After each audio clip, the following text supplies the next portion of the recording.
Bas, nimekwisha. Hivi wewe mdudu mwanangu, toka chuo kimefungwa, mpaka leo upo ndani tu, umejifungia tu ndani na ile simu lako. Hivi ndio kumsaidia mzazi hivi kweli? Ha! Toka hapo uende ukasage unga huku.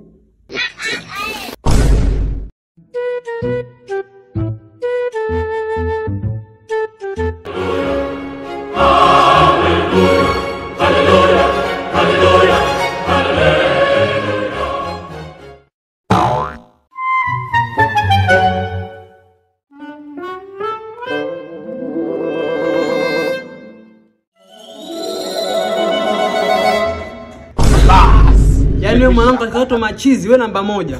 Muda wote unaona saizi kweli mashine gani hiyo? Ha! Asa baba, kulikuwa kuna foleni kinoma sasa. Sasa mimi ningefanyaje jamani? Sasa pumba ziko wapi sasa? Nachoka baba yenu. Kama si Mwandambo. Usiniambia jamani mimi ukuniambia kuhusu pumba.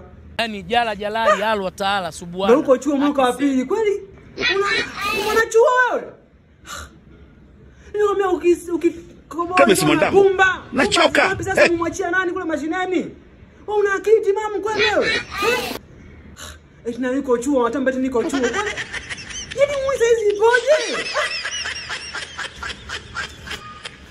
Bas, nimekwisha. Mbona umesaga sasa? God have mercy upon us. Mzee, usiniambia nikasage jamani. Nilikwambia ukomoe. Kama si Mwandambo. Nachoka.